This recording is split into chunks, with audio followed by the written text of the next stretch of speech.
Okay, folks, question number 2. If 3r is equal to 18, what's the value of 6r plus 3? Well, one thing you could do is you could try to manipulate this, but the easiest thing to do is just solve 3r equals 18 for r. r is 6. Okay, so if r is 6, we're going to put 6 in here. That's 6 times 6 plus 3, which is 36 plus 3, 39. That's answer D. You're going to put that on your paper. Question number 3. Which of the following is equal to, okay, this is a rational exponent question.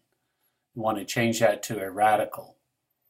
All right, now remember the root is the bottom and the power is the top. So here's my radical. It's going to be a cubed root, and then inside is going to be a squared. All right, is that one of our answers? Answer D. That's how you do that problem. All right, let's continue. If 5 over x is equal to 15 over x plus 20, what is the value of, now see right here, x over 5. All right, this is the question we got to be making sure we answer. Before we answer that, we have to find x. So here is a ratio. Okay, we're going to cross multiply. 15 times x is 15x.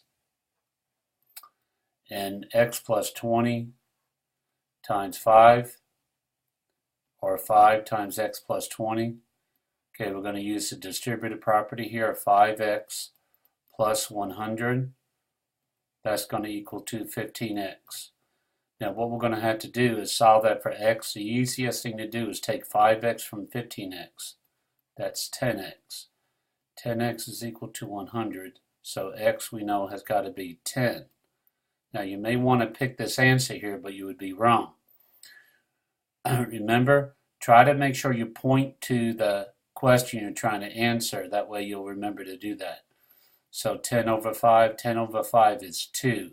Answer C. Okay, so you're going to circle that or check that. Okay, let's look at number 4. I may have got that out of order. But on number 4, this is really a reading problem. Let's go through it together. The number of states that joined the United States between 1776 and 1849 is twice the number of states that joined between 1850 and 1900. All right, so if we call this X, that would be 2X, right? Okay. Now, it says if 30 states joined the United States between 76 and 1849, so we're going to put 30 right here, right? I think I read that wrong.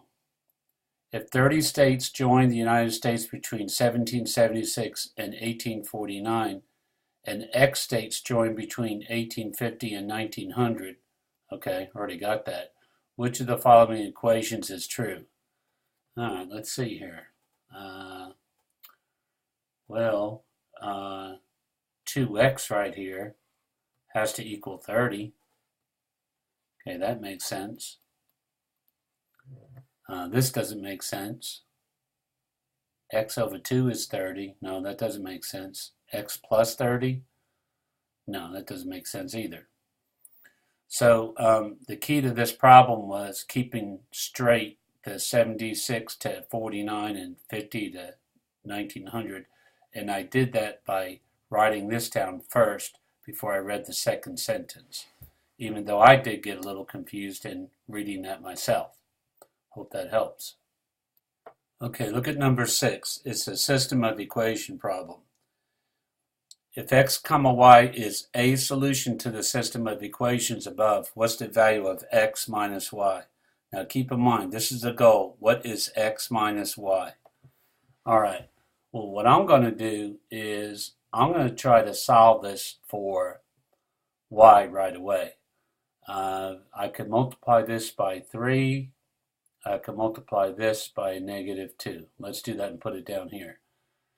6x minus 9y is equal to, well, 3 times -14 is what? 3, negative 42. Okay, let's see. The next guy is negative 6x plus 4y is equal to 12. All right, let's add these guys together. Okay, these guys play wipeout. Here I have negative 5y is equal to negative 30. Okay, can we solve this for y? Yes, indeed we can. Divide by negative 5, y is equal to what? 6. Okay, so if y is equal to 6, we got to find x. Now my suggestion is just take this top equation and just copy it again over here.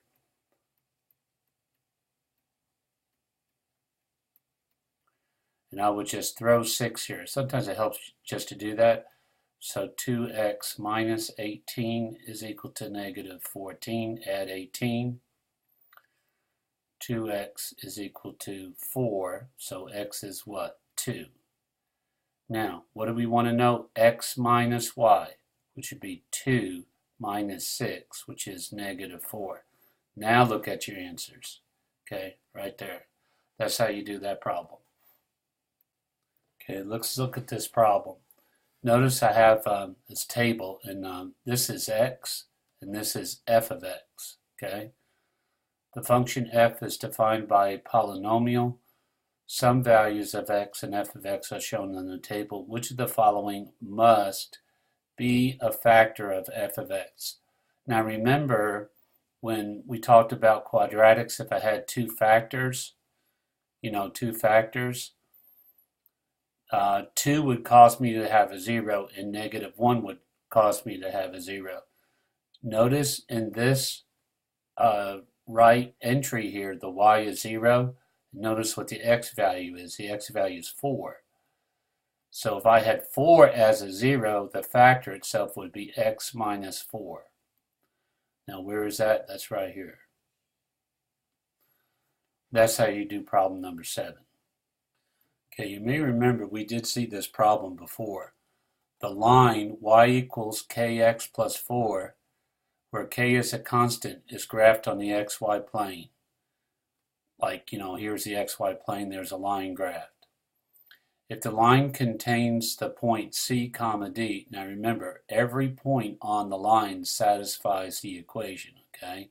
Remember, that's the x and that's the y, right? Okay, where C is not 0 and D is not 0, what is the slope of the line in terms of C and D? All right, the best way to do this is just start with your given.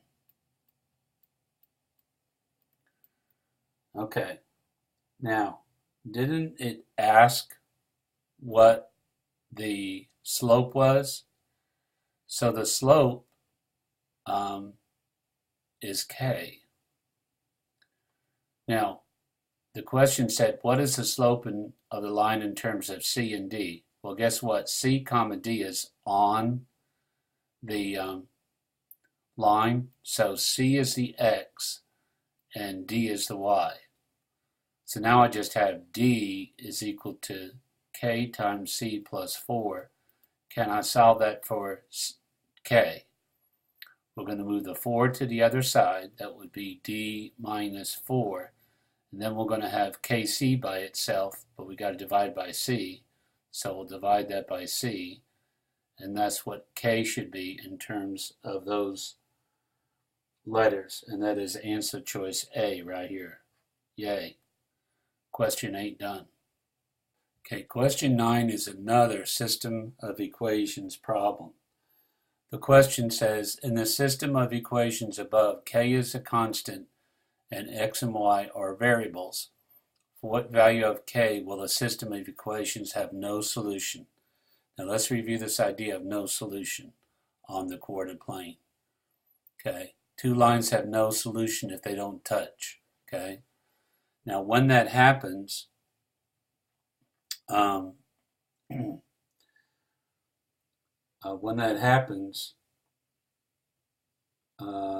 you end up having the variables all drop out.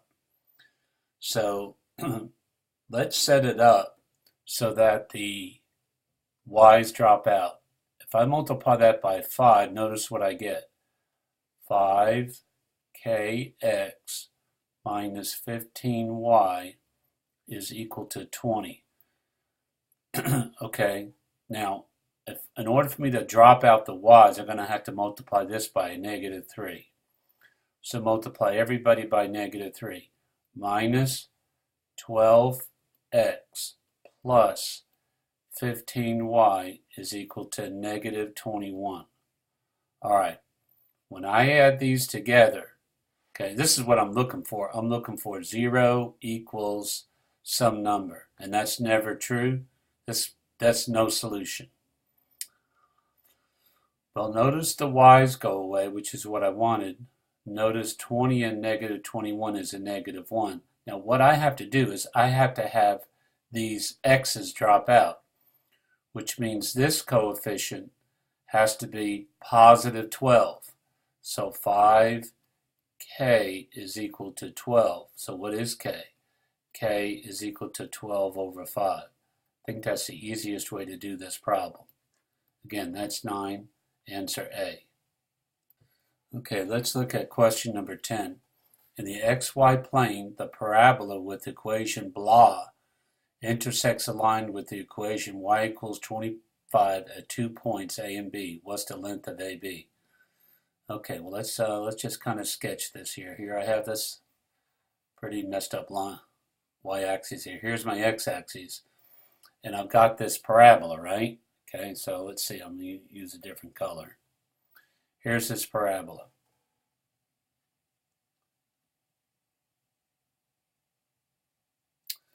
Okay, and then it says it intersects a line y equals 25. So y equal line goes this way. So that's 25. Now notice there's 2 points here. I got this point and I got this point. I'll call that point A, call that point B. All right, now they ask, what is the length of AB? Well, what it is, I'm going to have to figure out what that x value is there, what that x value is here, figure out that distance there, and that'll be the distance of this AB. Now, the way to do that is to set the two equations equal together. So this is really a quadratic question. X minus 11 squared is equal to 25. Okay, so we're going to solve this using the square root method. X minus 11 is equal to plus or minus 5. Okay, we could sing a song here, but we're not. So we're going to add this 11 to the right side, plus or minus 5. Now what is 11 plus 5? That's 16. What is 11 minus 5? That's 6, right? Now the question is, if this is 6 and this is 16, how far is it between here? Well, it's 16 minus 6, which is 10. Answer A. That's how that problem is done.